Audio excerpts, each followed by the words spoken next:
looking for the chopper.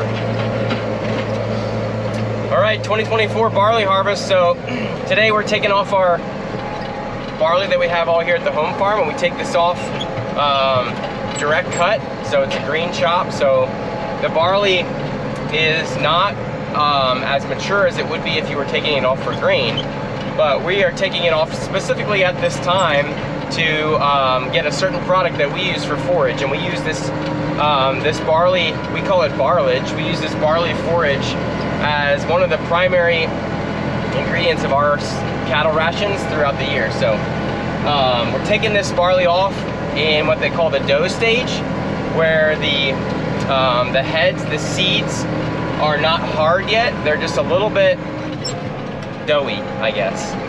Not wet, but squishy. So anyway, looks like it's ready to go. So we're gonna start into it here. We got a couple loads chopped. We started bagging already. I had a little bit of repair work to do in the Magnum here. I'm in the Magnum today, and I still don't see the chopper yet. They only have a couple passes around the outside of the field, so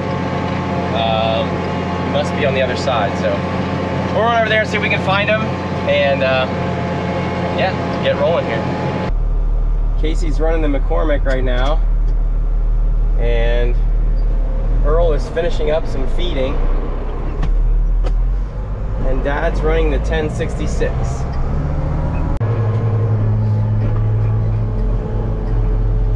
Kinder's brought out their Klaus 970 chopper today, and they have their new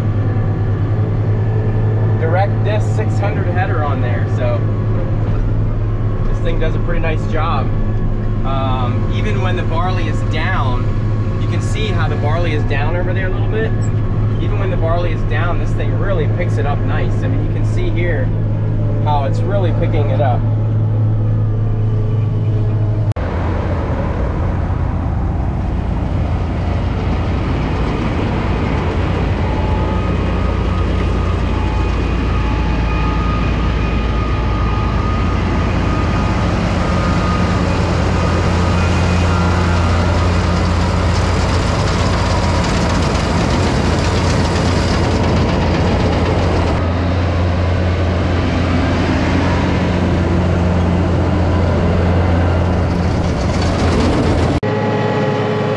We just gave Casey a little lesson in running these wagons. This is his first time doing that, so I'm sure he'll do a fine job.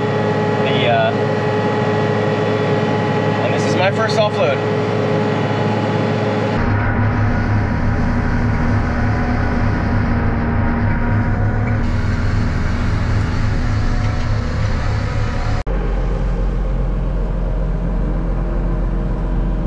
We're just waiting here. Looks like maybe they got some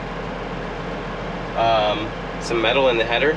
So this header and a lot of chopper headers have metal detector in it, has a metal detector in it, and that way if anything metal comes into the header, it immediately shuts the header off, and that way it doesn't suck it into the knives. If the piece of metal would get sucked in the knives, it just destroys the knives. So we want to save the knives, that's what it's trying to do.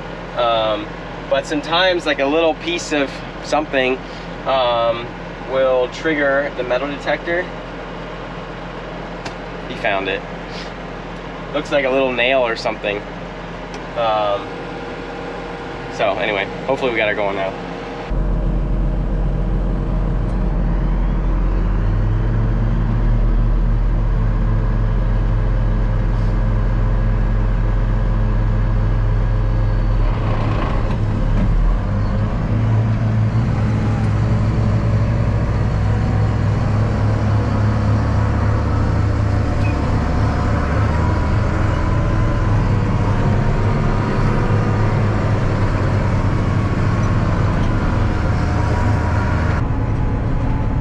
Cutting this first pass down through this side of the field, so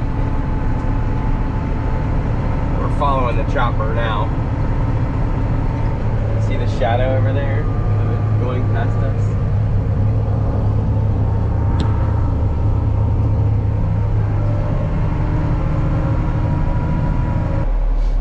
I'm not sure. We just stopped here.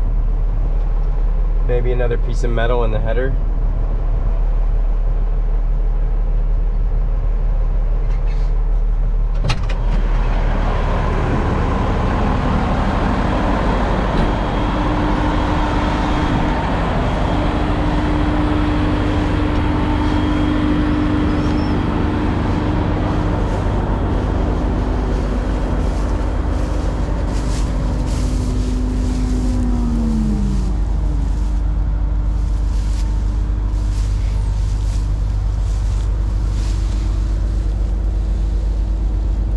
Wouldn't be this spot in the field if we made it all the way, right?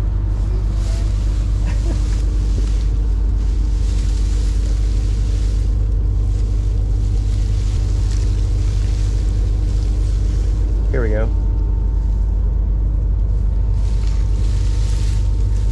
What is that? A strap. Yeah, something with it. Boy. That's all it took.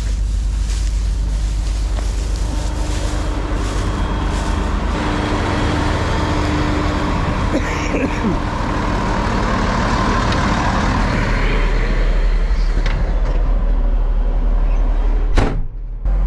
while we're out there, I grabbed a couple seeds.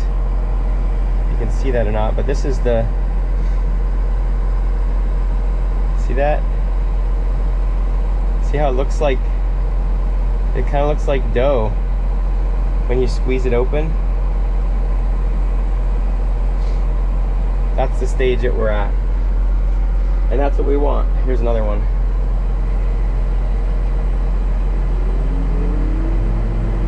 See that?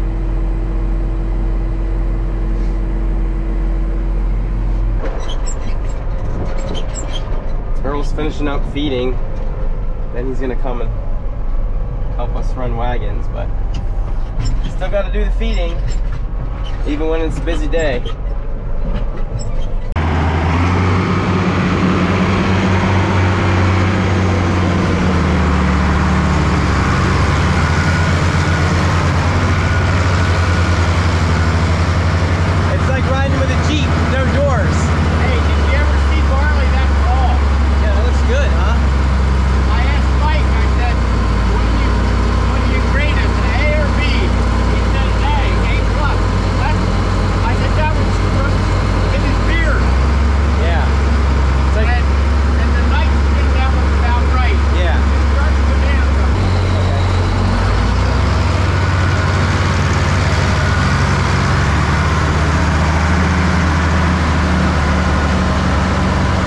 So Dad's running the 10 today, and as you saw, we're missing one door. A little while back, that door got caught when we were backing around, and it broke the door, bent the door up pretty good. It didn't actually break the glass, which was awesome. So I still need to get that thing put back together, but so we're running Jeep style today, no doors, or without one door.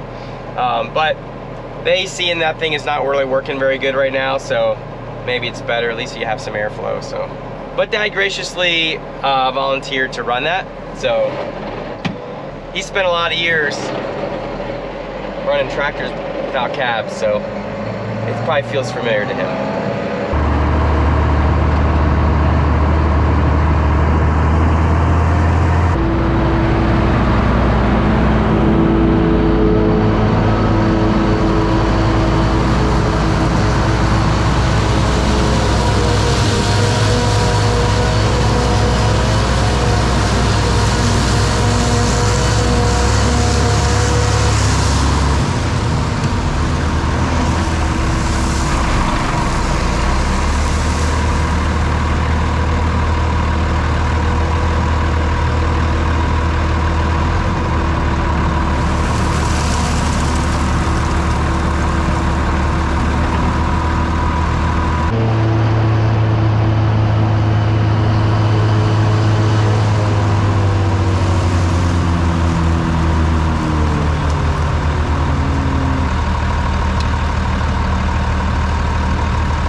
the craziest thing. I would have videoed it if I could, but I don't think you would have been able to see it with the GoPros, but there was a red-tailed hawk out here in the field, and I think maybe he had in his one foot a baby red-winged blackbird, because the mom red-winged blackbird, I'm assuming, was like pesting this hawk. It was crazy. The hawk was sitting there and she was dancing all around, and then it started flying away, and she flew after it and was like jumping on it like in the air. It's so crazy. I'm guessing that maybe that's why. I don't know why else that little blackbird would be pesting that big hawk. It's the motherly instinct, I guess. Willing to sacrifice themselves completely for the baby.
bags. So we just started into the second bag now and we're rolling again. So we'll see. It's probably gonna take most of 3 bags to get this all in. But we'll have to see once we get a little closer. So back rolling again now though.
We're getting to the end of this second bag, but we got a lot of stuff to do yet. I think we're gonna need at least another full bag, so it's probably gonna be a little bit of a late night. Earl had to leave already. He had to go to a wedding, and Casey needs to leave for a family thing in a couple hours here. So made a call to Steven. Do you guys remember Steven? If you were watching our channel a long time ago, Steven used to work for us a little while back, but he said he would be available to come and help us out, so he bailed us out. So I think we're gonna be good with help to finish up here, but it's probably gonna be a later night, so we'll keep at it. All right, another bag finished. Bagger's pulling around. We're gonna put another bag on.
We set this bale here just to help prop up the end of the bag here until we get going. So we just move that in place. Looks like it's filling out.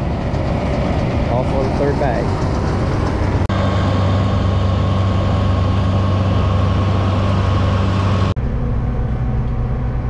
I saw this on a YouTube video and I wanted to try it. Hey, we just did it. See what happened there?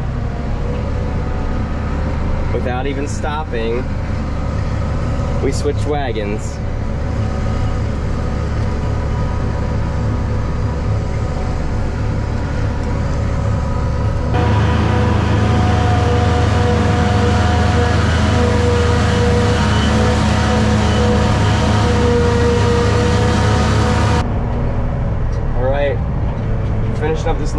strip. And that's it for the long rows. Then we have a little bit more in this field on the other side, and then 2 more small fields. So still got a good bit to go, but there's something really fun about everybody running equipment all together in the same field. I feel like it's kind of like doing a dance.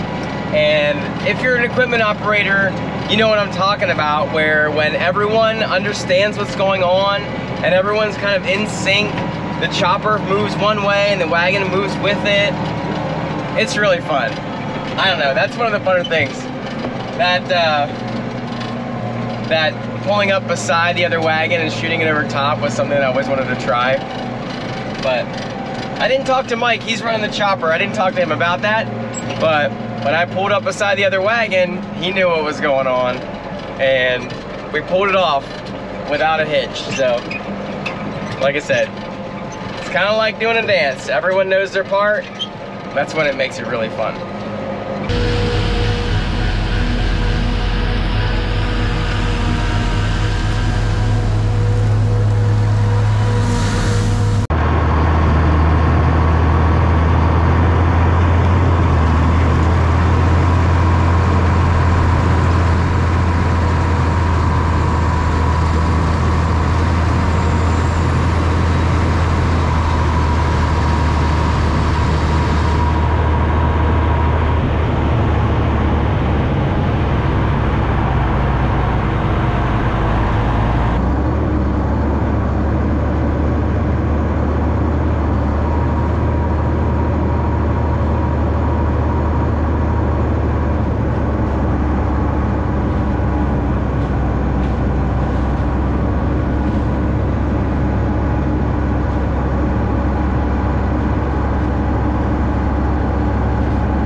right, third bag is full.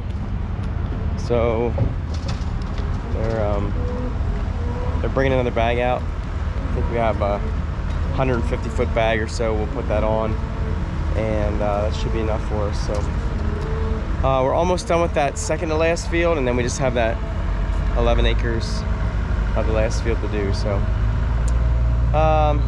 it's gonna be a late one, but that's okay. It'll be good to get it done. And oh, here comes the bag.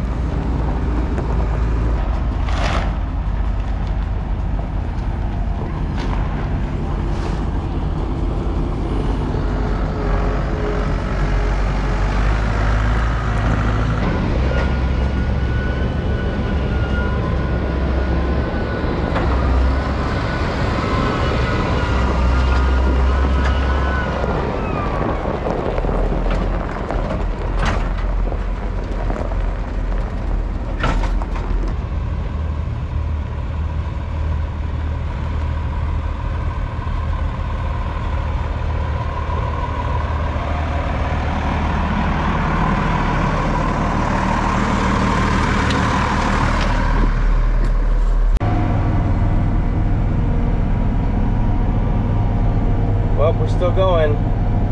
It's 11 o'clock.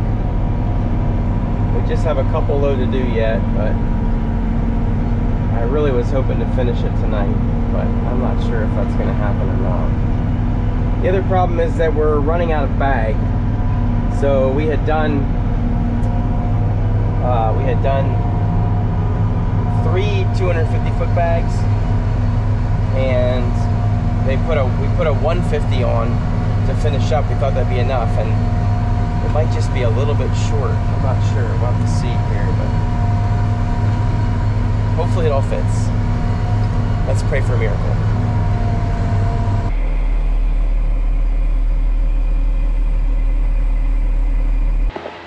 It didn't fit. So we have two loads plus a little bit more that we need to put in another bag. So we'll do that tomorrow morning, because it's already 11:30 and we don't have another bag here right now. So. Well, we got all the barley put in this morning. We put that in the bag and got that all wrapped up. Took a little longer than I thought, but we got her finished up, and we get to finish the day on the water. So a great end to a full couple days.